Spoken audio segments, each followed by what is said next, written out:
Hola, Altubers. Vamos a dedicarnos hoy al cine de antaño. Vamos a retroceder en la historia del cine para encontrarnos con otra generación excepcional, porque después de haber terminado el asunto de la generación de la violencia, algunos comunicantes nos dijeron que lamentaban que se terminara allí. Bueno, pues vamos a hacer una especie de prolongación de la historia del cine y vamos a partir de los años 50 a avanzar incluso hasta el siglo XXI, porque vamos a hablar de la generación de la televisión. Evidentemente los años 50 son una especie de frontera que separa el viejo cine del cine que está a punto de nacer, y van a nacer nuevas generaciones y nuevos estilos de cine. Por ejemplo, en el año 59 nace la Nouvelle Vague con Jean-Luc Godard, con François Truffaut. El rodaje de Al final de la escapada, Los 400 golpes, marcan un momento de cambio. El free cinema, por aquel entonces. Nace también la Escuela de Nueva York en el año 59 con la película Shadows de John Cassavetes, que es la que da el pistoletazo de salida a una nueva generación de directores que están más por lo experimental que por el cine comercial. Diríamos que Cassavetes es la figura sobre la que gira todo esto, pero se inclina más hacia el tipo de cine que, por ejemplo, hacía Andy Warhol, que era un perejil de todas las salsas, que trabajaba principalmente en las artes plásticas, pero que no desdeñó el cine. Bueno, pues hay otros que le siguieron la pista por ese territorio, mientras que John Cassavetes hacía un cine un poquito más teatral, más basado en la palabra, más en el realismo, con una serie de amigos que prácticamente eran siempre los mismos, con su mujer Gina Rowlands, y que hizo mucho por el cine independiente. Pero digamos que ese no llegó al gran público. Hay otra generación, la que llamamos generación de la televisión, que empieza justamente en este medio y que poco a poco se va extendiendo y llega a alcanzar el cine, y a partir de entonces hace cambiar el cine bastante, porque entre otras cosas están acostumbrados a trabajar con escasos presupuestos. Es la televisión diferente de la que conocemos fuera de esas fronteras, porque generalmente conocemos las series de televisión, series que son de episodios diferentes, con un protagonista o varios, series al estilo Bonanza, por poner un caso muy ejemplar. Pero la generación de la televisión viene de una televisión diferente, de hacer una especie de teatro filmado o teatro televisado, pero generalmente realizado en directo. Es decir, que es una televisión bastante complicada en la que se curten esta gente de manera increíble y que consiguen, bueno, pues cambiar un poco la faz del cine. Estamos hablando de Estados Unidos, fundamentalmente, que es quien exporta el cine al resto del mundo. Y aquí tenemos unos cuantos nombres que nos parecen muy significativos. Por una parte tenemos el grupo principal, que sería Sidney Lumet, John Frankenheimer, Martin Reed, Robert Mulligan y Arthur Penn, básicamente, y luego estarían, digamos, los secundarios, que serían Stuart Rosenberg, que quizá es el peor de todos estos cineastas, George Roy Hill, que hizo algunos taquillazos, como las dos películas protagonizadas por Paul Newman y Robert Redford, pero que también hizo películas más experimentales como Matadero 5, y Franklin Schaffner, que hizo un par de obras maestras, entre ellas la muy conocida El planeta de los simios. Se ha incluido también a otro par de cineastas que yo no voy a meter aquí por cuestión que explicaré ahora mismo. Uno de ellos es Stanley Kramer, que temáticamente está emparentado con la generación de la televisión por su intensa manifestación social, política y demás. Hizo películas como No serás un extraño, sobre la profesión médica, Fugitivo, sobre el asunto racial, o La herencia del viento, sobre el famoso juicio del mono, La hora final, sobre el peligro atómico. Incluso fue un productor de películas como Muerte de un viajante, El ídolo de barro u Hombres, y la verdad es que es muy interesante, pero no trabajó en televisión, con lo cual pues queda invalidado eso de pertenecer a una generación que se titula justamente así. El otro sería Robert Altman, que es cierto que trabajó en televisión, pero él ya había empezado a hacer cine cuando empezó a trabajar en televisión. En el año 57 había hecho su primera película y después trabajó en televisión, pero trabajó en esas otras series que mencionaba antes, pues como pueden ser Bonanza o Peter Gunn o Sugarfoot, o bueno, este tipo de películas que generalmente eran episodios distintos y que no había una continuidad. Mientras que el otro era, pues, casi teatro filmado, y la verdad es que hizo toda una generación de cineastas que prestaban mucha atención a los textos y quizá no tanto al hecho puramente cinematográfico. Pero también es cierto que dentro de esa generación hay cineastas que hicieron muy buen cine, como John Frankenheimer. El pistoletazo de salida de esta generación de la televisión se da en el año 1955. Por eso enlaza un poquito con la generación de la televisión, que por aquel entonces había conseguido ya su carta de naturaleza. Bueno, en cualquier caso, la película que marca este comienzo es la película Marty del año 1955. La dirige Delbert Mann, que es un tipo que había hecho en televisión multitud de trabajos.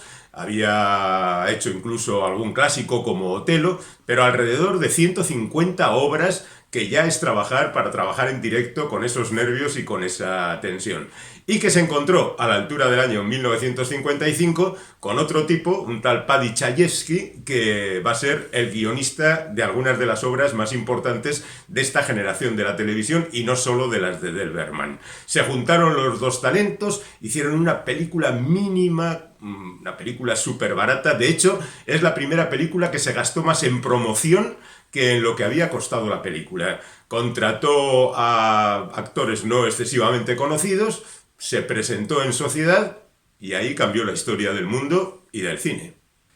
Marty es una historia súper sencilla. Es la historia de un carnicero, interpretado por Ernest Borgnine, que no es muy agraciado físicamente y que vive su vida con los amigotes y demás y no tiene intereses emocionales, hasta que un día conoce a otra chica, Betsy Blair, una actriz muy característica, protagonista en su momento también de Calle Mayor de Juan Antonio Bardem, que siempre se caracterizó por interpretar a mujeres un tanto tímidas que dan difícilmente un paso adelante. Los dos personajes son tremendamente retraídos y parece que no van a encontrarse nunca, pero esa historia de amor poco a poco va creciendo y se convierte en una película que llamó muchísima la atención. Llamó tanto la atención que fue nominada al Oscar y consiguió en el año 55 un montón de ellos. Para el principal actor, Ernest Borgnine, para el guión, para el director y para la película. Así que fue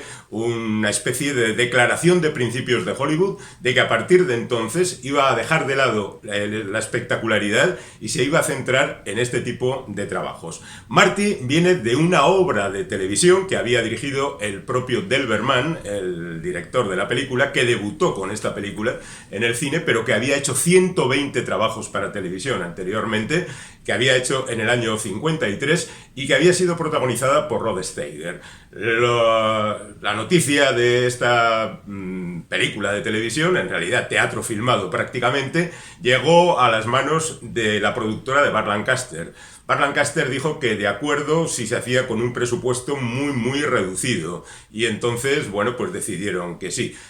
Se barajó la posibilidad de darle a Rod Steiger, que había sido el protagonista en la televisión, el principal papel, pero consideraron que era una figura excesivamente relacionada con el cine policíaco. Él, por ejemplo, había sido el hermano de Marlon Brando en La Ley del Silencio y creían que esa imagen perjudicaría a la película, así que contrataron a Ernest Borgnine, que era un secundario que consiguió el Oscar con esta película, pero que después no hizo alarde de ello y se siguió conformando con papeles secundarios y creó una carrera impresionante de películas merecedoras de recuerdo.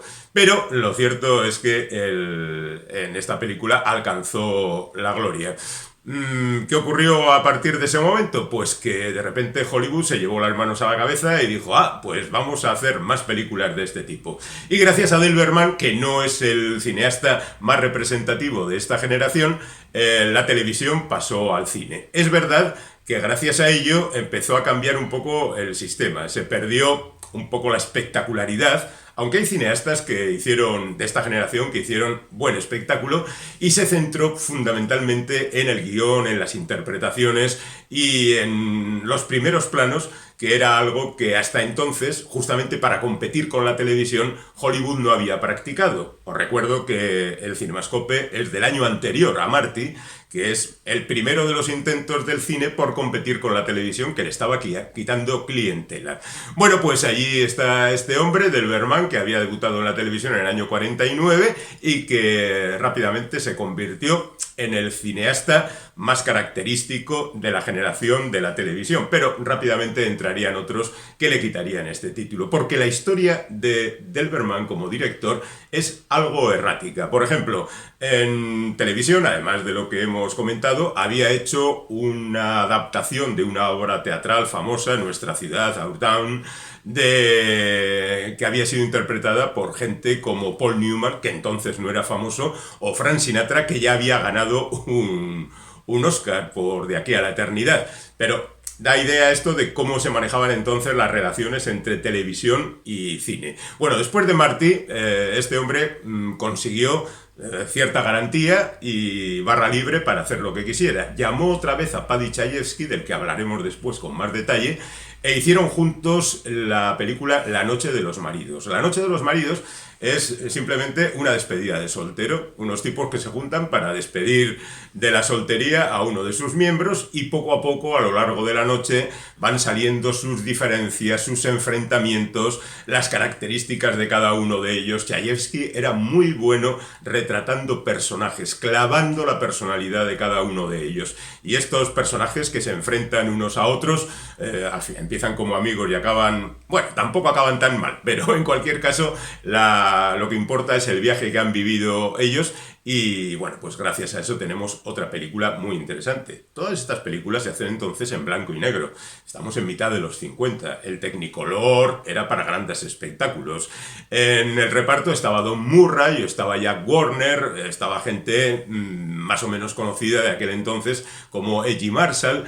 Generalmente actores de personajes secundarios que gracias a este tipo de películas conseguían la popularidad. La noche de los maridos fue también un éxito, fue muy aplaudida y la siguiente película de Delberman será Deseo bajo los olmos.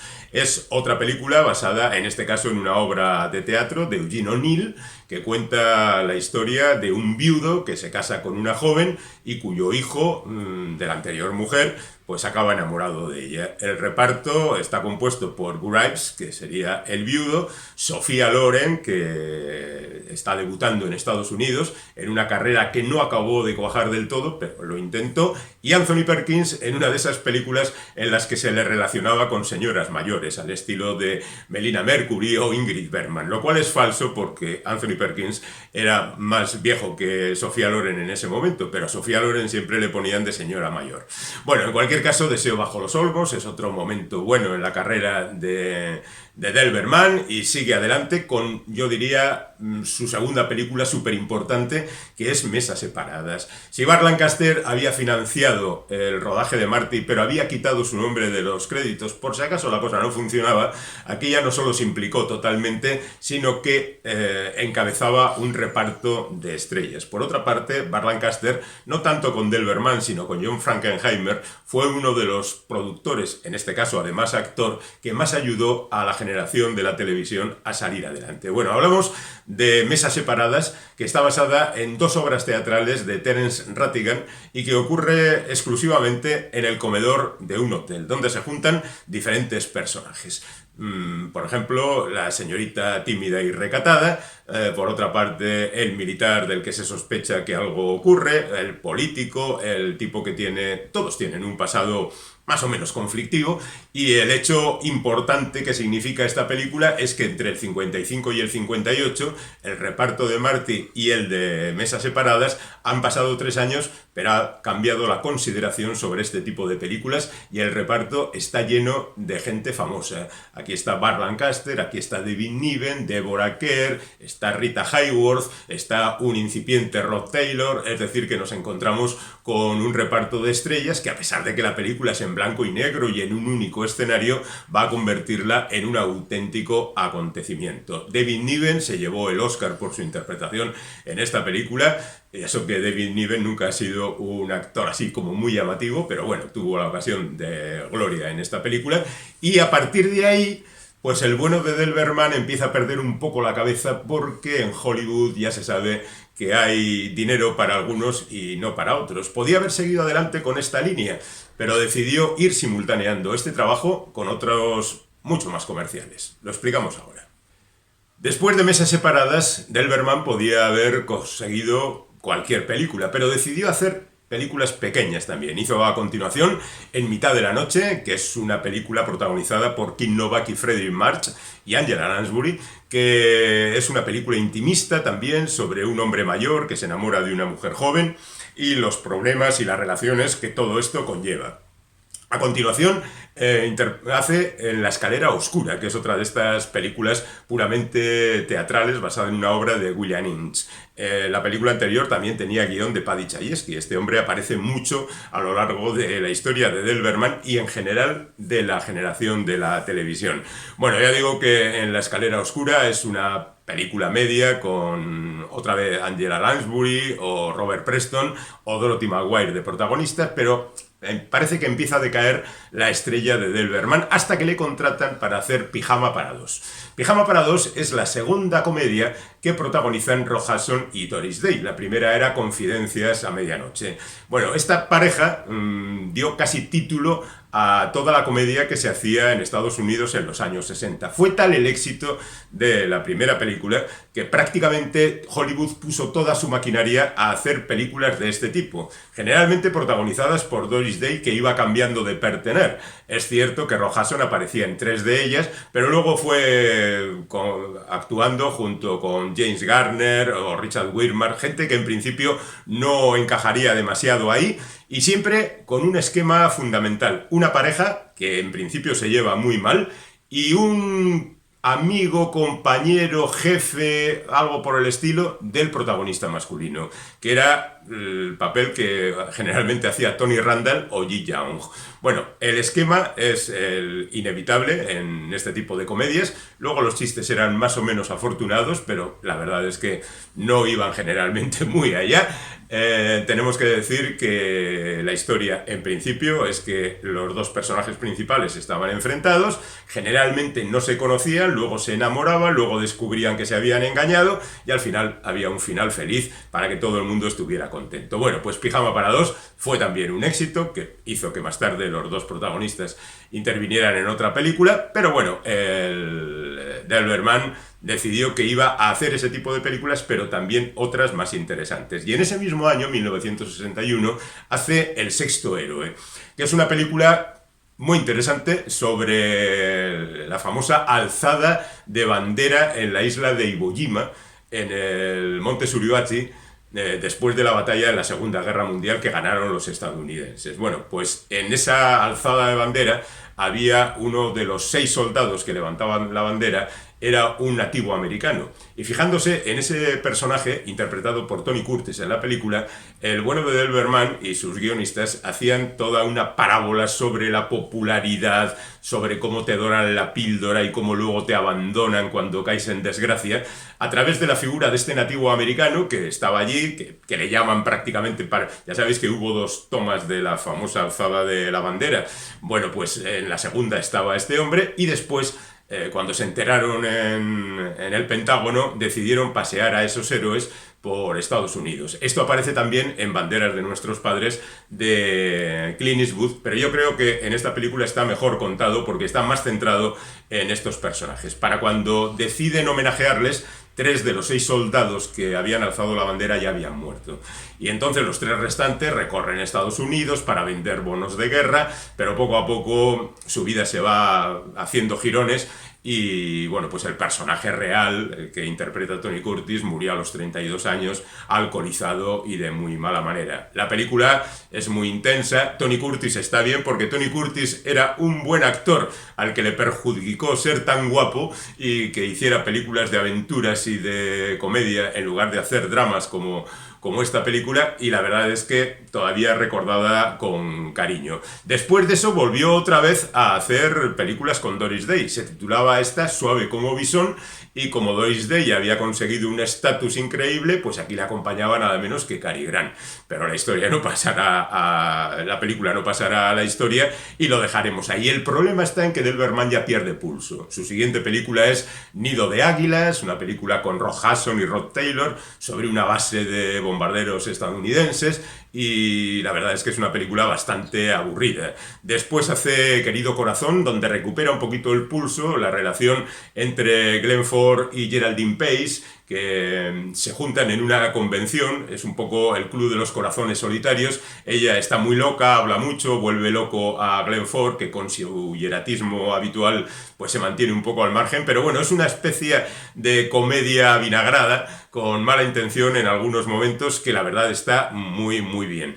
Después de esto, La mujer sin rostro, que es otra película con James Garner y Jane Simmons, donde el personaje protagonista se ha quedado amnésico y va recorriendo las mujeres, el trato con las mujeres, que se supone que han significado algo en su vida, para tratar de recobrar la memoria. Bueno, después de eso cae en otra comedia absurda, que es Cuidado con el mayordomo, a mayor gloria de Dick Van Dyke, sobre un mayordomo cuya señora se ha quedado en la ruina y él tiene que robar para que ella siga manteniendo su tren de vida alocado. Una comedia simpática, pero que no va más allá y que no se merece a estos equipos. Después entraríamos en películas ya como Fiebre de codicia o David y Catriona, que es una curiosa película basada en dos novelas de Robert Louis Stevenson, Secuestrado, o Las aventuras de David Balfour, y Catriona, que cuenta la historia de ese David Balfour que es secuestrado, mejor vendido por su tío en la primera novela, después retorna a Inglaterra y bueno, vive aventuras en Escocia con la Catriona del título. El protagonista es Michael Caine, aunque él no hace de David Balfour, porque David Balfour es un adolescente, y es una película que está bien, una película de aventuras, correcta, sin más. Después Tiempo de abedules, que es una película que por ejemplo no se estrenó en España en su momento, y luego sí salió en vídeo con el título de Oscuro Secreto, que bueno, se ve y no pasa nada. Fuga de noche, que habla de la gente que se fugaba cuando construyeron el muro de Berlín, las varias fugas que hubo en aquel entonces, a veces saltando el muro, a veces haciendo túneles por debajo del muro, y terminaría su carrera cinematográfica haciendo una insólita película en el año 83 titulada Bronte, y que cuenta la historia de Charlotte Bronte, pero lo cuenta en un monólogo interpretado por Julie Harris, y que cuenta, porque Charlotte fue la última de las hermanas Bronte que murió, cuenta su relación con su hermana, con sus hermanas, cuando éstas ya han muerto, en un ejercicio cinematográfico diferente y muy interesante, que no tuvo ningún éxito, pero a partir de ese momento él se refugió en la televisión, donde él estaba más cómodo, y donde hizo películas verdaderamente interesantes, pues adaptaciones, yo que sé, desde Heidi a David Copperfield, ¿no? Por ejemplo, o Jane Eyre, que tenía la presencia de George C. Scott, por ejemplo, como protagonista, o Susannah York o Ian Bannon, un buen reparto. Quiero decir que este hombre en televisión incluso sabía hacer cosas muy interesantes, e incluso hizo Los últimos días de Patton con el mismísimo George C. Scott, que lo había interpretado en la gran pantalla, en la película que consiguió tanto éxito y tantos Oscars, dirigida por Franklin Schaffner, otro de la generación de la televisión, pero prácticamente ahí acabó su carrera en el año 94 con Huida de invierno, que es un telefilm olvidable. Es decir, que Delberman fue un buen cineasta, que hizo buenas películas, que inició a la generación de la televisión, pero que luego se diversificó demasiado y se perdió un poquito. Vamos ahora con Paddy Chayefsky, que es el motor también de esta generación de la televisión. Paddy Chayefsky es el más viejo de todos los que componen la generación de la televisión. Es también el único guionista que ha trascendido a la historia, mientras que los demás han sido cineastas, directores, ¿no? Bueno, Paddy Chayefsky es el más antiguo, incluso biográficamente, porque él empieza a trabajar en la Segunda Guerra Mundial en los documentales que se hacían en el campo de batalla. Ahí, por ejemplo, hay una película titulada La auténtica gloria, que él guionizó en su momento. Pero bueno, después de terminada la guerra, empezó a trabajar en el el cine y también en la televisión. Por aquel entonces, los programas que mencionábamos antes, estos hechos en directo, que eran episodios o historias absolutamente autónomas, que no eran series propiamente dichas, estaban patrocinados por diferentes casas comerciales, fundamentalmente de electrodomésticos, que por aquel entonces eran como muy famosos, ¿no? De repente, pues se ponían en marcha los televisores, se ponían en marcha las lavadoras, se ponían en marcha los microondas. Y, por ejemplo, él trabajó en 12 episodios de una serie llamada Philco Television, donde se adaptaba, por ejemplo, a Charles Dickens, a Jane Austen, a Scott Fitzgerald y a medio humanidad relacionada con la generación perdida y de ahí hasta el siglo XIX. En el año 51 hace su primer guión para el cine en la película Tan joven como os sintáis, que es una comedia atractiva, maja, simpática, divertida, pero que no va más allá. Y luego llega el momento de Marty primero en la televisión y después en el cine en el año 55, y a partir de ahí a Paddy Chayefsky se le da prácticamente un cheque en blanco. Haz lo que quieras. Bueno, él colabora con otro gran guionista, Gore Vidal, en una película de Richard Brooks, uno de los miembros de la generación de la violencia, que se titula Banquete de bodas, donde los protagonistas son Bette Davis, Ernest Borgnine y Debbie Reynolds, y también Rod Taylor. La historia está en que hay una familia que no tiene demasiado dinero, Bette Davis y Ernest Borgnine, y su hija quiere casarse. Y ella quiere una gran boda con muchos invitados. El padre dice que no hay dinero para todo, pero la madre está dispuesta a empeñarse hasta donde sea con tal de dar a su hija la posibilidad de tener una boda a lo grande. Bueno, pues estas tensiones familiares. Después llegaría La noche de los maridos, que también dirigió Delberman, como decíamos antes, con esa despedida de soltero donde las vergüenzas se ponían cara a cara y los personajes se enfrentaban duramente. Y después La diosa, en el año 58, una película de John Cromwell, a mayor gloria de Kim Stanley, que interpretaba a una actriz en decadencia. Hay mucha decadencia en las historias de la generación de la televisión. Gente que ha sido famosa y que por lo que sea ha caído en desgracia o simplemente se ha hecho mayor, ya no es querida por el mercado, eso tan americano que poco a poco va retirándoles del mismo. Después, en el año 59, hace el guión de En mitad de la noche, que hemos mencionado anteriormente, también con Delberman como director, y mientras tanto, gracias al éxito de esas películas, se van comprando sus guiones para hacer nuevas versiones en sitios como Alemania o Brasil, incluso en Yugoslavia, incluso en Italia, también en Portugal, porque Paddy Chayefsky se convierte en sinónimo de calidad, de personajes auténticos y reales, también bastante torturados, personajes que no nos van a dejar indiferentes. Bueno, después hace el guión de La americación de Emily, que es una película muy interesante con James Garner y Julie Andrews, que habla de un militar que, bueno, pues es un sinvergüenza básicamente, que enamora a una chica en Inglaterra durante la Segunda Guerra Mundial y que en realidad no hace sino esconderse para no ir al campo de batalla, que después tendrá que pasar por su particular redención, por supuesto, y que supuso uno de esos hitos también en los años 60 que gustaron mucho y que representaban al nuevo cine que había venido a quedarse en sustitución de aquel que llegó hasta los años 50. Bueno, después de eso, trabajó en La leyenda de la ciudad sin nombre, Penguin, el musical aquel con Lee Marvin, Clint Eastwood y Gene Siever. Él hizo la adaptación al cine, porque la obra ya estaba hecha en Broadway y el guión básicamente era el de las canciones. Después hizo una de sus películas que más me gustan a mí y que aquí se tituló Anatomía de un hospital. El título original es simplemente El hospital y cuenta cómo es la vida en un hospital de manera absolutamente descarnada. En cierta ocasión hice una charla para cerrar un congreso de gente relacionada con el mundo de la salud, pero justamente en la administración, es decir, de administrativos médicos, y presenté un fragmento de esta película que la verdad creo que les dejó mal el cuerpo, porque es un momento en que una administrativa médica va por la sección de urgencias y se encuentra con gente con la cabeza partida, con las tripas fuera, en muy malas condiciones, y la tía va pidiendo la cartilla sanitaria.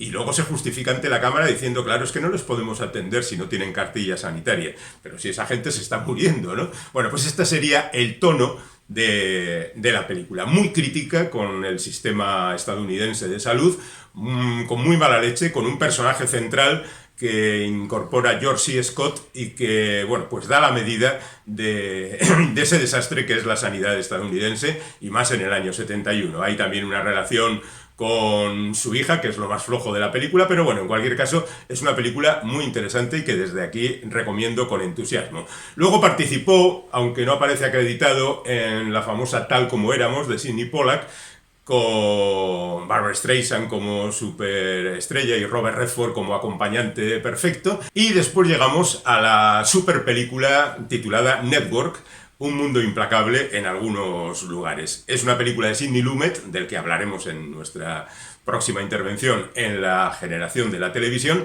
pero quiero recordar que esta es la mejor película sobre televisión que jamás se ha hecho, y se hizo hace 40 y tantos años. Es una obra despiadada sobre el mundo de la televisión, sobre cómo trabajan los que hacen la televisión, cómo llegarían a cualquier cosa con tal de conseguir la audiencia, en definitiva, conseguir el dinero que da la publicidad, y cómo se comportan. Es la historia, aunque hay muchas ramificaciones, de un presentador de televisión al que van a despedir porque su audiencia baja, y va el tío y dice, la próxima vez que venga aquí me voy a suicidar delante de las cámaras. Entonces, claro, su fama crece tremendamente y él se convierte en una especie de predicador de la televisión, que siempre conseguía hacer salir a la gente a los balcones diciendo, salgan ahí a los balcones y digan, griten, yo ya estoy harto. Y bueno, lo que pasa a continuación, pues ya lo contaremos cuando llegue el momento de hablar de la película de Sidney Lumet. Pero a mí me sigue pareciendo una super película, que además fue la última película que hizo Peter Finch, al que le dieron el Oscar, un Oscar póstumo, por su interpretación de ese predicador. Hay más cosas en relación a esta película que conviene destacar, pero ya digo, en su momento, en la segunda parte de esta serie dedicada a la generación de la televisión. Y después él sigue escribiendo novelas al mismo tiempo que escribe guiones para el cine. El último acercamiento del cine a su obra es Viaje alucinante al fondo de la mente, que dirigió Ken Russell, un poco como última opción entre un montón de realizadores que no quisieron meterse en este jaleo, una película sobre la locura de un personaje que interpreta William Hurt, y que, bueno, pues es una locura en el mundo de Ken Russell, de colorines y demás. El propio Chayefsky dijo que aquello no le interesaba, quitaron su nombre de los créditos, que le parecía una malversación de su trabajo y que no quería saber nada con ello. Y bueno, pues ahí queda la historia de Paddy Chayefsky, que me parece una piedra muy importante en el mundo de la televisión, la de Del Berman, que dio inicio a esto, y después llegarán los grandes nombres y otros menos destacados, pero también importantes, que conformaron un mundo a partir de esos años 50 que daría pie al nacimiento de tantos movimientos que cambiaron el cine definitivamente. Volveremos. Hasta luego.